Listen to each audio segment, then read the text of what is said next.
Hey guys, tonight we're going to talk about something a little different. We're not diving into grand battles or forgotten empires. Instead, we're going to dim the lights and tiptoe into the long, painfully boring, and surprisingly uncomfortable history of royalty.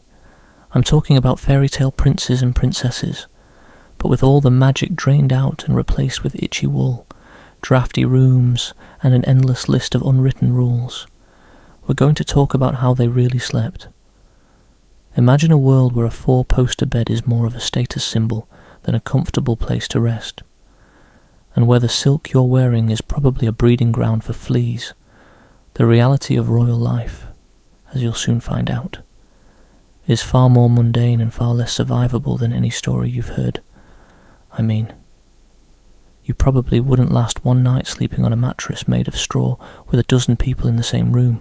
So, before you get comfortable, take a moment to like the video and subscribe, but only if you genuinely enjoy what I do here. Let me know where you're listening from and what time it is for you. It's always cool to see people tuning in from all over the world. Now, dim the lights, maybe turn on a fan for that soft background hum, and let's ease into tonight's journey together. You're standing in a massive, cold, stone room. This is a royal bedchamber, but it's not the plush, velvet-draped sanctuary you've seen in movies. It's a vast, echoing space with a single, colossal 4-poster bed dominating the centre. And you're not the only one here. There are servants, guards, and even a few minor nobles milling about. The air is thick with the smell of unwashed bodies, damp stone, and a faint, cloying scent of stale perfume. This is the reality of royal sleep. And it sucked. The concept of a private bedroom is a relatively modern one for most of history, and especially in the medieval and early modern periods. A royal bedchamber was a public space. It was where the monarch conducted business, received visitors, and yes, slept. The bed itself was a symbol of power, a throne of a different kind. It was a place where alliances were forged, where treaties were signed, and where the king or queen, surrounded by their court, was at their most vulnerable and their most powerful. The idea of sleeping in was a concept as foreign as the internet. Your day began when your court decided it began, often with a loud, unceremonious entry. Let's talk about the bed itself. The 4-poster bed, as you know it, wasn't a fashion statement. It was a security measure. The thick curtains that draped from the top weren't just for decoration. They were to keep out drafts, to provide a modicum of warmth in a cold, stone castle, and to offer the illusion of privacy. But they also trapped odours, dust, and all manner of other unsavoury things.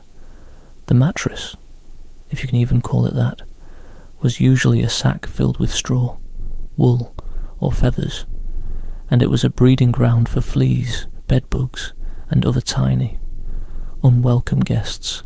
The Princess and the Pea story, in this context, becomes less about royal sensitivity and more about the incredible rarity of a comfortable, pest-free place to sleep. A single pea under 100 mattresses would have been the least of a princess's worries. 100 fleas in one mattress was a much more common and much more annoying reality. This is a fun fact. A detailed inventory from the court of King Edward II of England includes a surprisingly specific list of bed linen. The king's bed was filled not with soft feathers, but with a mattress of canvas stuffed with flocks of wool and 5 pairs of linen sheets. Flocks of wool were essentially the leftover scraps from shearing, a coarse and lumpy stuffing. This wasn't a bed of luxury, it was a bed of function, a place to rest your head after a long day of ruling, and a place that was likely incredibly uncomfortable. The idea of a plush, soft mattress is a modern invention, a product of memory foam and sprung coils. The royals of old slept on what was essentially a giant, lumpy wool blanket on a pile of straw. You probably wouldn't last a single night. The ritual of going to bed was also a very public affair. A king or queen didn't just retire for the evening. There was a formal ceremony, often called the bedding ceremony, where courtiers would help the monarch undress, prepare the bed, and get settled for the night. This wasn't a private moment, it was a performance, a ritual designed to reinforce the monarch's power and to ensure that there were witnesses to their safety. This wasn't a time for quiet reflection, it was a time for gossip, intrigue, and the endless jockeying for position that defined court life. It was like a very boring and very public sleepover. The soundscape of a royal bedchamber was also a far cry from the quiet. Private space, you might imagine. The room was often a hub of activity. Guards would patrol outside the door. Servants would be on call for a late-night snack or a glass of water. And the monarch themselves might be snoring, muttering in their sleep, or just generally making a lot of noise. The royal bedchamber was not a place of quiet solitude. It was a place of constant, unglamorous noise. Historians still debate whether the bedding ceremony was a genuine ritual or a clever way to ensure that the monarch was, in fact, alive and well at the end of the day. The fear of assassination was a very real thing, and a public bedding ceremony was a way to ensure that the monarch was not spirited away in the middle of the night. It was a security measure, a royal roll call, and a very boring and very public way to end the day. So, as you stand in this cold, stone room, you're no longer seeing a place of luxury, you're seeing a place of discomfort, of noise, and of constant public scrutiny. The fairy tale image of a princess sleeping soundly in a plush bed is a lie. The reality was a cold room, a lumpy mattress, and a dozen people watching you sleep. And that, in itself, is a truly awful and utterly fascinating truth. You're no longer standing in a cold, public bedchamber. The sun has risen, and you're now a part of the bustling and incredibly tedious morning routine of a medieval monarch. This isn't a simple matter of waking up, splashing some water on your face, and getting dressed. Oh no. This is a multi-hour, highly ritualized performance, a choreographed ballet of servants, courtiers, and royal bureaucracy. The awful truth about the royal morning routine is that it was a shockingly unluxurious process, a series of painful and public obligations that would make your own morning commute feel like a relaxing spa day. The first part of the royal morning routine was the lever, or the official royal waking.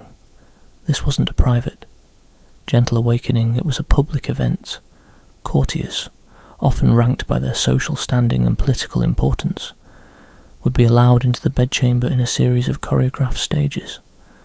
The most important would come first, witnessing the monarch in their most vulnerable state, then the slightly less important, and so on. The monarch, in this context, wasn't just a person waking up. They were a symbol, a public figure whose every movement was a performance. You couldn't just roll over and hit snooze. You had to perform the act of waking up with grace and dignity, all while surrounded by a dozen people. Once the initial lever was complete, the real tedium began. The process of getting dressed was not a simple matter of choosing an outfit. It was a formal, ritualized event.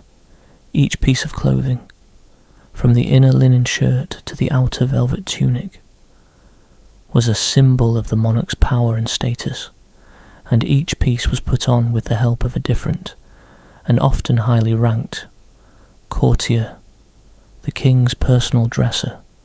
A position of great power and influence would oversee the entire process, ensuring that every button was fastened, every lace was tied, and every piece of fabric was perfectly in place. This wasn't a quick, 5-minute affair. This was a detailed and incredibly boring process that could take an hour or more. This is a fun fact, a detailed account from the court of King Louis of France, a monarch famous for his rigid court rituals, describes the process of getting the king's stockings on. The stockings, which were a symbol of the king's royal bloodline, had to be put on by 2 different courtiers, each with a specific, ritualized role. One would hold the stocking, while the other would carefully guide the king's foot into it. This wasn't a matter of convenience, it was a matter of statecraft, a ritual designed to reinforce the king's divine right to rule. The mundane act of putting on socks was transformed into a political statement once the dressing was complete. The monarch would move on to the next phase of their morning routine, the first of many formal meetings. These meetings weren't about grand strategy or momentous decisions. They were about the minutiae of court life, the endless parade of minor nobles, foreign dignitaries and petitioners who all wanted a moment of the monarch's time. You couldn't just have a cup of coffee and read the paper. You had to listen to a long, boring list of grievances, requests, and political intrigues. The royal morning routine was less about starting the day and more about being the central, and often exhausted, figure in an endless social and political performance. The royal morning routine also had a surprisingly unglamorous side, as we'll discuss later. Personal hygiene in this period was, by modern standards, a nightmare. The monarch's morning wash was not a pleasant, scented affair. It was often a quick and rather perfunctory ritual. A basin of cold water would be brought in, a cloth would be offered, and the monarch would wash their hands and face. The idea of a full body wash or a shower was a concept as foreign as a king wearing jeans. The royal morning routine was not a refreshing start to the day. It was a painful, and often very smelly, process. Historians still debate whether the rigidness of the royal morning routine was a genuine reflection of their power or a clever way to keep the monarch from being able to make any real decisions until they were fully awake and prepared. Was the ritual a symbol of their power, or a way to ensure that they were completely controlled by the court that surrounded them? The answer, as is often the case, is probably a combination of both. The ritual was a symbol of their power, but it was also a way to ensure that they were never truly alone, never truly able to make a decision without the advice or the watchful eye of their court. So, as you stand in this bustling, chaotic room, you're no longer seeing a glamorous morning, you're seeing a tedious and often humiliating process of being dressed, watched, and presented to a public that was more interested in your clothes than in your comfort. The fairy tale image of a princess waking up in a field of flowers is a lie. The reality was a cold room, a dozen people watching you, and an endless list of unglamorous tasks, and that, in itself, is a truly awful and utterly fascinating truth. You're no longer observing the painful morning routine of a monarch. Now, you're in the midst of a grand court ceremony. The air is thick with the scent of burning beeswax, and 100 pairs of eyes are fixed on a single object, the crown. It's a symbol of power, a masterpiece of craftsmanship, and a fixture of every fairy tale. But forget the shimmering jewels and the divine light it seems to emit. The awful truth about crowns is that they were heavy, unsanitary, and a constant, annoying source of physical discomfort.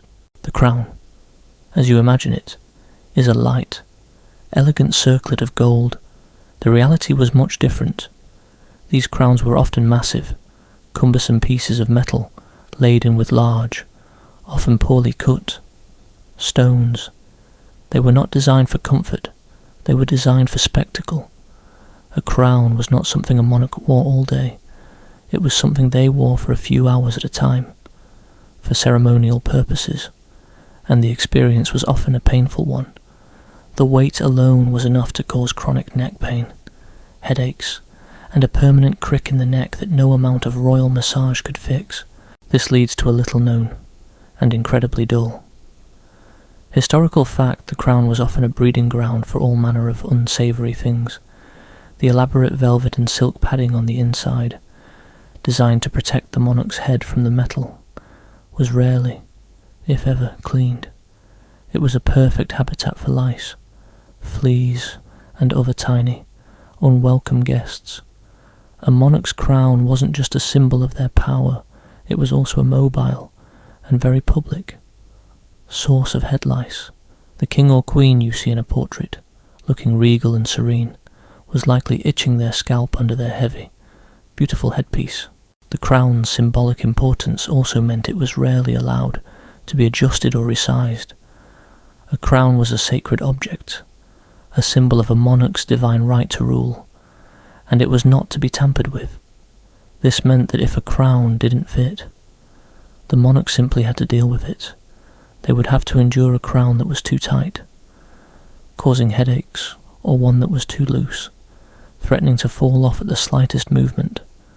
The royal wave, in this context, wasn't just a greeting, it was a careful, deliberate motion, designed to avoid dislodging a very expensive and very uncomfortable piece of headwear. Historians still debate whether the use of crowns was a genuine reflection of a monarch's power or a clever way to keep them from getting too comfortable. A monarch with a literal weight on their shoulders would be less likely to engage in frivolous activities and more likely to focus on the serious business of ruling. The crown was not just a symbol of power, it was a physical reminder of the burden of that power, a constant and very painful. Wait, you're standing here now, looking at a crown on a velvet pillow, and you're no longer seeing a thing of beauty, you're seeing a heavy, unsanitary, an incredibly uncomfortable piece of metal. The fairy tale image of a prince wearing a crown with a confident smile is a lie. The reality was a constant source of neck pain, headaches, and an itch that could never be scratched, and that, in itself, is a truly awful and utterly fascinating truth. You're no longer fixated on the painful reality of crowns. The elaborate ceremony has ended, and now you're watching a royal wedding unfold. But this isn't the romantic, joyous occasion depicted in fairy tales. The awful truth about happily ever after for royal couples is that it was almost always short-lived, replaced swiftly by the cold, hard realities of political alliances, dynastic succession, and an utter lack of personal choice. There was very little happy, and even less after in the romantic sense. Royal marriages were rarely, if ever, about love or personal affection. They were strategic alliances, carefully brokered deals designed to consolidate power, expand territory, or secure peace between warring nations. You, as a prince or princess, were essentially a pawn in a very elaborate game of geopolitical chess. Your feelings were irrelevant. Your duty to your family and your kingdom was everything. Imagine having your entire future decided for you, not by your heart, but by a committee of advisors poring over maps and ledgers. That was the reality of a royal engagement. Consider the meet-cute of most fairy tales, a chance encounter, a shared dance, a sudden spark of attraction for royalty. A meet-cute was often a formal, highly scrutinized introduction, usually involving portrait exchanges and extensive background checks on lineage and health. You might meet your future spouse for the very first time on your wedding day, a stranger whose only appeal was their strategic value. The falling in love part of the story was a luxury few royals could afford. It was a contractual obligation, not a romantic journey. This leads to a little known, and incredibly dull. Historical fact, royal marriage contracts were often hundreds of pages long, detailing every conceivable aspect of the union. These weren't love letters, they were legal documents, specifying everything from the dowry amount to the number of legitimate heirs expected, and even the precise sleeping arrangements. One particularly dry example, a marriage treaty from the 16th century between a French prince and an English princess, includes a clause detailing the exact number of shifts of linen each spouse was permitted to bring to the marriage. It's less a romantic union and more a corporate merger agreement. Once the wedding ceremony, which was itself often a long, tedious, and politically charged event, was over, the happily ever after vanished almost immediately. The focus shifted entirely to the production of an heir. A royal marriage's primary purpose was dynastic succession. If an heir wasn't produced quickly, or if the wrong gender of heir was produced, the pressure became immense. This wasn't about building a family, It was about securing the future of a dynasty, a burden that weighed heavily on both spouses. You weren't just a husband or wife. You were a walking, talking, and often very uncomfortable, air-producing machine. Historians still debate whether the constant pressure for heirs contributed to the often strained relationships within royal marriages. Was it the lack of personal choice that bred resentment, or the immense pressure to fulfill a dynastic duty? The reality is likely a combination of both. When your personal life is entirely subservient to political necessity, genuine affection becomes a rare and precious commodity, often relegated to clandestine affairs rather than the marital bed.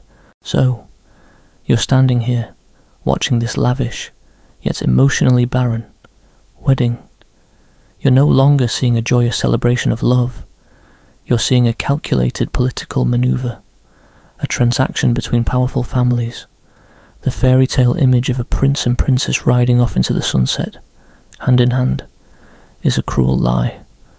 The reality was a marriage of convenience, a lifetime of obligation, and a relentless focus on duty rather than happiness.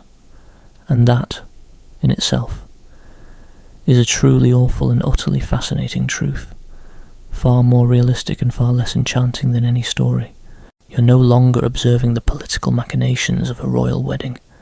The ceremony is over. The ink on the marriage treaty is dry. And now you're standing in the bustling courtyard of a castle. The air is filled with the clang of metal, the shouts of men, and the scent of horses. This is where we confront the truth about knights. Forget the shining armour, the noble quests, and the chivalrous deeds.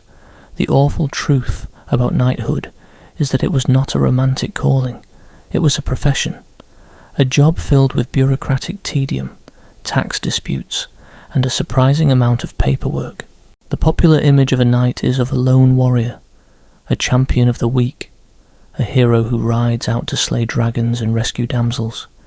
This is a complete fabrication, a product of romantic poetry and later fantasy novels. The reality was much less glamorous. A knight was a professional soldier, a vassal who owed military service to a lord or a king in exchange for land, money, or other privileges. Their chivalry wasn't a code of honour, it was a set of very specific, and often very boring, rules of engagement, a way to ensure that battles were fought in an orderly and legally binding manner.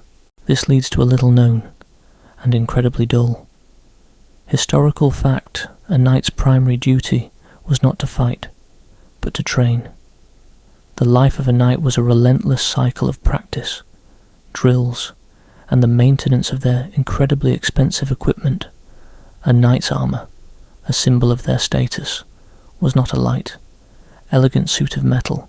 It was a heavy, cumbersome, and incredibly uncomfortable piece of equipment that required hours of meticulous care, polishing a breastplate, sharpening a sword.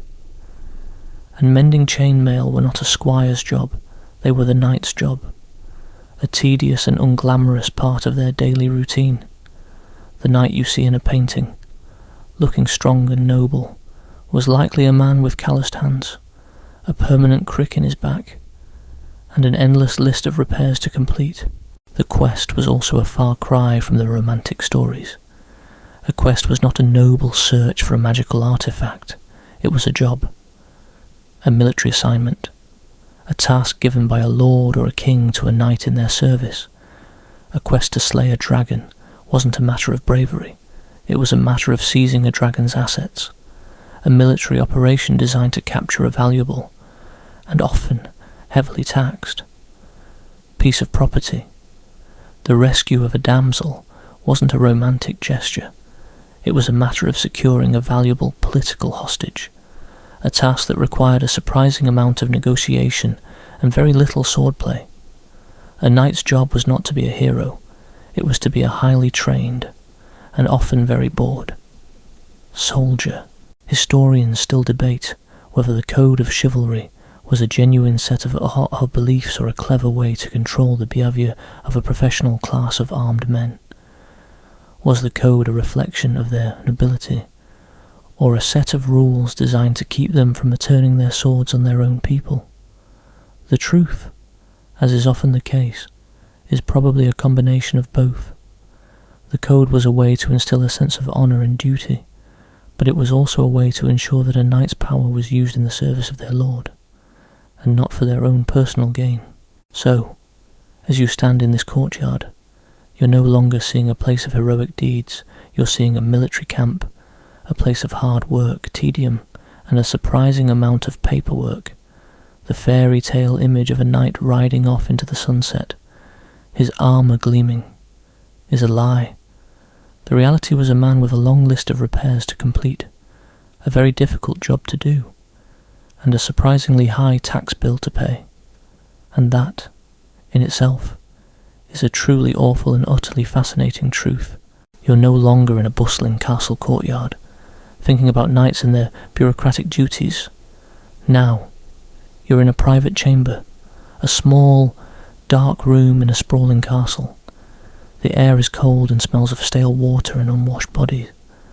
This is where we confront the truth about royal hygiene. Forget the scented baths, the perfumed oils, and the soft towels of fairy tales. The awful truth about bathing for royalty and the upper class is that it was a surprisingly awful, and often public, experience that would make your skin crawl. The concept of a daily bath is a very modern one, for most of history.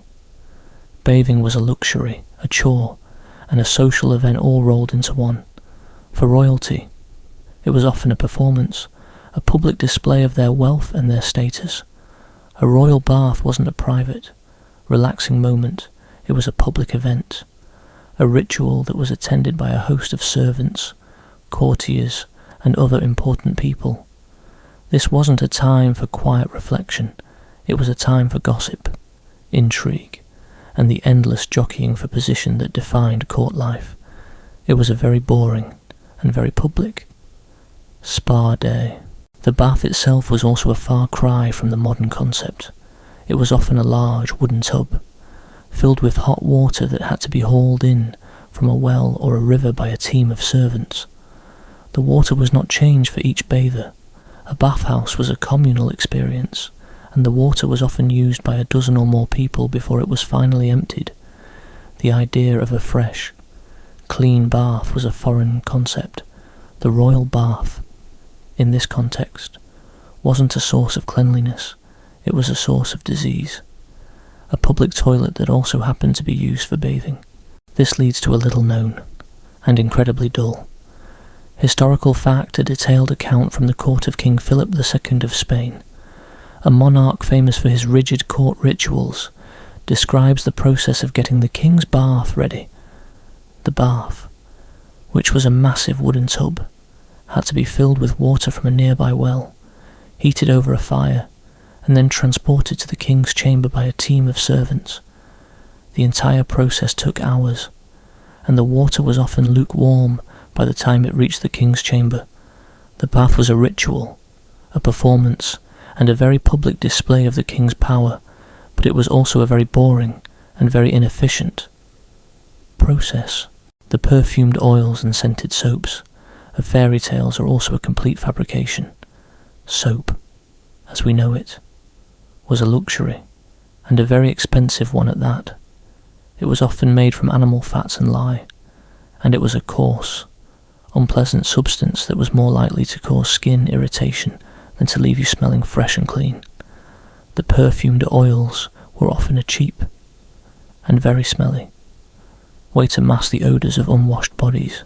The royal bath wasn't a source of a pleasant aroma, it was a source of a very unpleasant and very public odour. Historians still debate whether the lack of personal hygiene in this era was a result of a genuine ignorance of its importance, or a clever way to keep the lower classes from getting too comfortable. Was the lack of cleanliness a symbol of a monarch's power, a way to show that they were above the petty concerns of the body, or was it simply a result of a lack of knowledge? The truth, as is often the case, is probably a combination of both. The lack of cleanliness was a symbol of their power, but it was also a result of a genuine ignorance of its importance. You're standing here now, looking at a wooden tub, filled with dirty, lukewarm water. You're no longer seeing a place of luxury and relaxation. You're seeing a place of disease, a source of a very unpleasant and very public odour. The fairy tale image of a princess bathing in a scented bath is a lie. The reality was a cold, dirty room, a tub of dirty water, and a dozen people watching you, and that, in itself, is a truly awful and utterly fascinating truth. You're no longer in a damp, private chamber, thinking about the horrors of royal hygiene. The scene shifts, and you find yourself in a great hall. The air is filled with the scent of roasted meat, and the sound of music, laughter and chatter fills the room. This is a medieval feast, a time of celebration and abundance.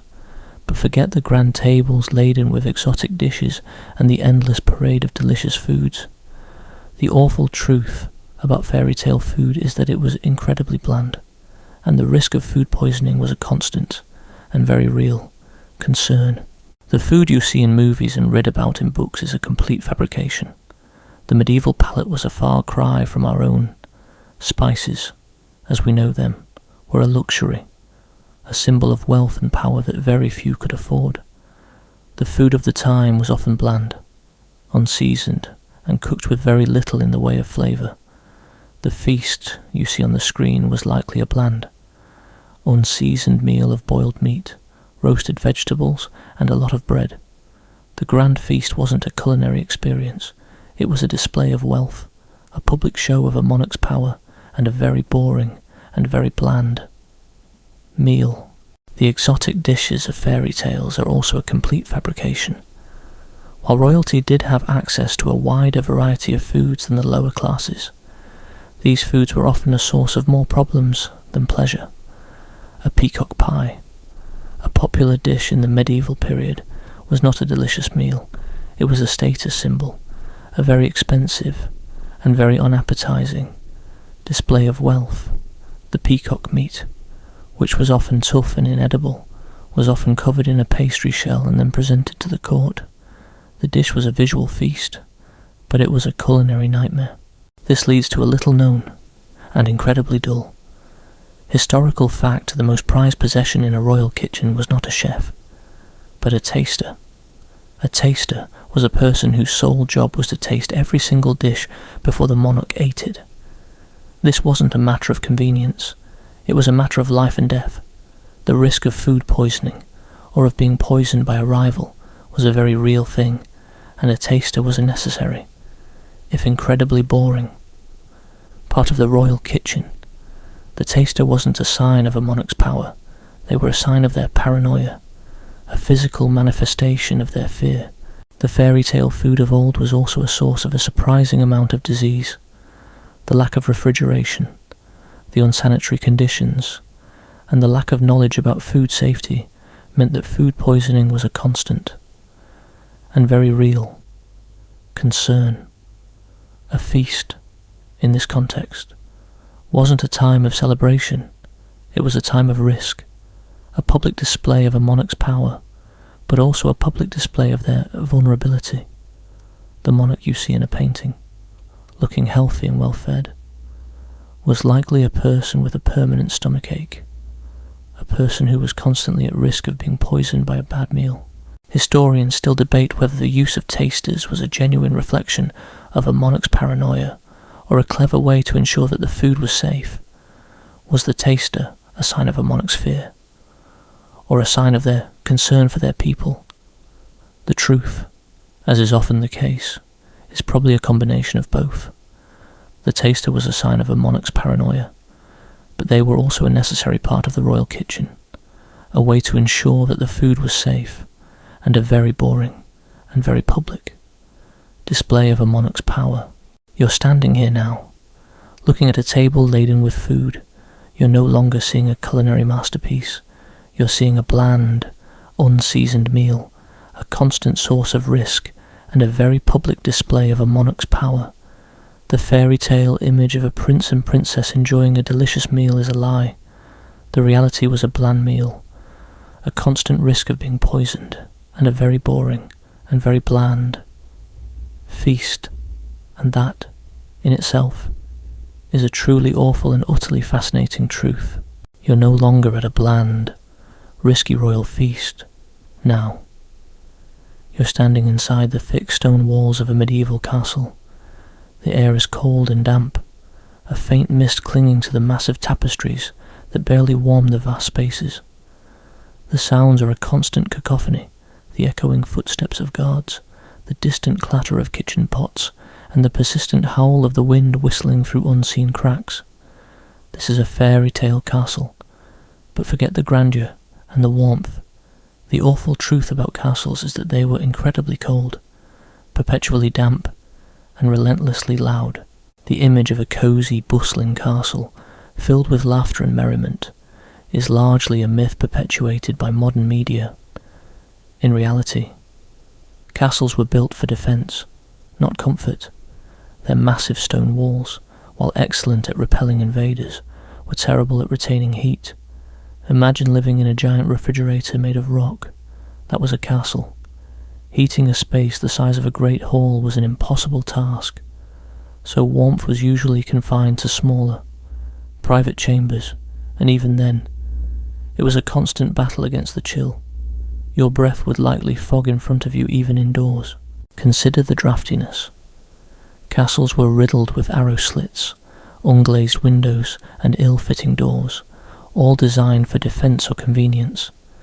These openings allowed the wind to sweep through the interior, almost unimpeded, even with tapestries attempting to insulate the walls, and braziers struggling to throw off some heat. A deep, pervasive cold seeped into everything. You didn't just feel the cold, you breathed it, slept in it, and lived with it constantly. A draft in a modern home is an annoyance. A draft in a medieval castle was a way of life, and often a contributing factor to illness. This leads to a little known, and incredibly dull. Historical fact, castle inventories often include surprisingly large quantities of furs and heavy wool blankets, not just for beds, but for wearing indoors. Royal chambers, often depicted as luxurious, would be filled with not just one, but several layers of heavy coverings on the beds, and even specialised sitting furs for chairs. The Queen wasn't wearing a thin silk gown around her chambers, she was bundled up in layers of wool, often topped with a fur-lined robe, just to stay moderately warm. The elegance was always secondary to the need for basic survival against the elements within their own home. The dampness was another persistent problem. Stone, especially porous stone, absorbs moisture in periods of rain or high humidity. Castles could become incredibly damp, leading to mildew, rot, and a pervasive musty smell. This wasn't just unpleasant, it was a health hazard, contributing to respiratory illnesses and general discomfort. Imagine trying to sleep in a constantly damp environment, where your clothes always felt slightly clammy, and the very air seemed to cling to you. That was the daily reality. Historians still debate whether the perceived stoicism of medieval royalty was a deliberate affectation or simply a necessary adaptation to living in such uncomfortable conditions. Were they truly hardy, or did they just develop a high tolerance for discomfort out of sheer necessity? It's likely a bit of both. You didn't complain about the cold and damp, it was simply the state of being, an accepted part of your existence in a stone fortress. And then there was the noise. Castles were rarely quiet. The constant presence of guards, servants, animals, and the sheer echoing acoustics of stone halls meant a perpetual hum of activity. There was the clatter from the kitchens, the stomp of guards' boots on stone floors, the braying of horses in the stable yard, and the general murmur of dozens, if not hundreds, of people going about their daily lives. Add to this the sounds of the elements wind howling through battlements, rain drumming on the roof, the creak of old timbers, and you had a symphony of unglamorous noise. A good night's sleep, or even a quiet moment, was a rare luxury. You're standing here now, feeling the chill seep into your bones, hearing the ceaseless echoes around you. You're no longer seeing a romantic fortress of legend. You're seeing a monumental, inconvenient, and often unpleasant dwelling. The fairy tale image of a warm bustling castle, filled with joyful sounds, is a cruel lie. The reality was a cold, damp, loud, and thoroughly uncomfortable existence, a testament to the practicalities of defence over the comforts of home, and that, in itself, is a truly awful and utterly fascinating truth, far removed from any dream. You're no longer shivering in a cold, echoing castle. Now, you're in a hushed private chamber, a space that feels slightly warmer but is heavy with the scent of herbs, stale medicine, and a pervasive sense of dread. This is where we confront the truth about royal sickness. Forget the dramatic curses or the poisoned apples of fairy tales. The awful truth about the diseases that plagued royalty is that they were incredibly mundane and often fatal, stemming from poor sanitation, bland diets, and a medical establishment that was, by modern standards, a complete disaster. The image of a king or queen succumbing to a dramatic, magical illness is a fantasy. The reality was a constant parade of boring, and often painful, ailments that would seem trivial to us today. Bad teeth were a universal problem, as sugar, when it became available, was consumed with wild abandon and dental hygiene was non-existent. A simple toothache for a monarch could lead to a life-threatening infection. Imagine being in immense, constant pain from a rotting tooth, with no hope of a dentist or a painkiller. That was a royal reality. Consider the royal diet. As we discussed earlier, it was bland and repetitive, but it was also a source of constant illness. The lack of fresh fruit and vegetables led to scurvy, a painful and debilitating disease that was a constant plague on royal courts. The consumption of large quantities of roasted meat, often from animals that were not properly butchered or stored, led to a constant parade of stomach ailments, from food poisoning to indigestion. The monarch you see in a portrait, looking healthy and well-fed, was likely a person with a permanent stomachache, a person who was constantly at risk of being poisoned by a bad meal. This leads to a little known, and incredibly dull, historical fact. The most common treatment for a royal illness was not a magical potion or a heroic quest, but a series of incredibly unpleasant and often ineffective cures. A detailed medical text from the 16th century, titled The King's Humours, details a series of treatments for a monarch's ailment, from a simple fever to a more serious infection. The cures included everything from bloodletting, a procedure that involved draining a person's blood, which often made them weaker and more susceptible to infection, to the use of leeches and poultices, made from a variety of unpleasant substances. A monarch's illness wasn't a matter of magic, it was a matter of a very bad, and often very painful, medical establishment. The fear of being poisoned was also a constant, and very real, concern. The royal kitchens, as we discussed, were a source of risk, but so was every person who came into contact with the monarch. A simple glass of water, a piece of bread, or a gift from a rival could be a source of poison. The monarch's paranoia wasn't a sign of their mental instability, it was a sign of their vulnerability, a constant, and very real, fear that their life could be ended at any moment by a simple and very boring act of treachery, Historians still debate whether the use of poison was a genuine reflection of a monarch's paranoia or a clever way to explain away a death that was caused by a very boring and very mundane illness. Was a monarch's death a result of a rival's treachery, or a simple case of food poisoning? The truth, as is often the case, is probably a combination of both. The fear of poison was a genuine reflection of a monarch's vulnerability, but it was also a convenient way to explain away a death that was caused by a very mundane and very boring illness. You're standing here now, in this quiet, sterile room. You're no longer seeing a place of luxury and power. you're seeing a place of disease, a source of a very unpleasant and very public odour. The fairy tale image of a prince and princess living a life of perfect health is a lie. The reality was a life of constant pain, a constant risk of being poisoned, and a very boring and very bland illness, and that, in itself, is a truly awful and utterly fascinating truth. You're no longer in a hushed chamber, pondering the mundane illnesses of royalty. Now, you're in the beating heart of the castle, the royal court itself. The air is thick with anticipation, the rustle of silks, and the faint murmur of 100 hushed conversations. This is where we confront the awful truth about the royal court. Forget the glamorous balls, the witty banter, and the effortless grace. The royal court was an incredibly complex and unforgiving social nightmare, a world of silent judgment, subtle insults, and a constant, exhausting performance designed to maintain your status, or, more likely, to avoid utter social ruin. The fairy tale image of a royal court is one of effortless elegance and grand spectacle. The reality was a high-stakes arena, a meticulously choreographed social dance where every gesture, every word, and even every choice of clothing was scrutinized and judged.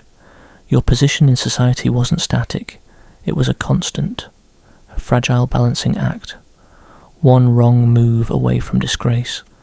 Imagine living in a perpetual job interview where your entire livelihood, and sometimes your very life, depended on pleasing a fickle boss who changed their mind with the prevailing winds. That was the daily reality of court life. Consider the wit of the court. It wasn't a matter of casual banter. It was a sharpened weapon. Courtiers engaged in elaborate verbal duels, using subtle insults and clever put-downs to undermine their rivals. A seemingly innocent compliment could be a veiled attack, and a polite inquiry could be a probing question designed to expose your weaknesses. You couldn't just have a casual conversation. You had to be constantly on guard, analysing every word, every gesture, and every nuance of a conversation. The royal court was less a social gathering and more a psychological battlefield.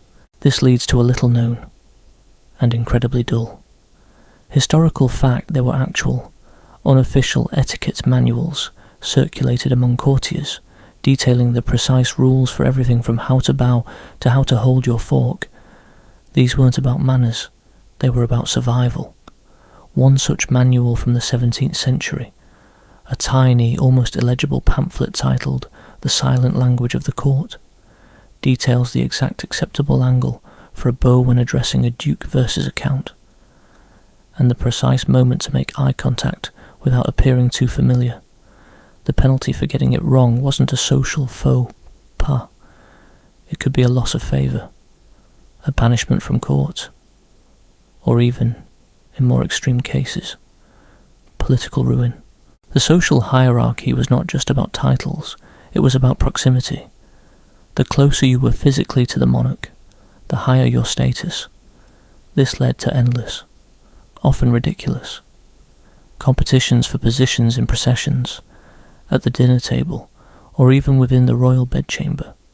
Courtiers would literally jostle for position, their lives dictated by the precise number of steps they were allowed from the king or queen.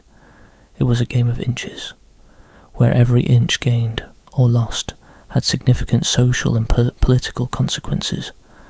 The most boring and exhaustive historical records of court life are often the seating charts and procession orders, detailing who stood where and when.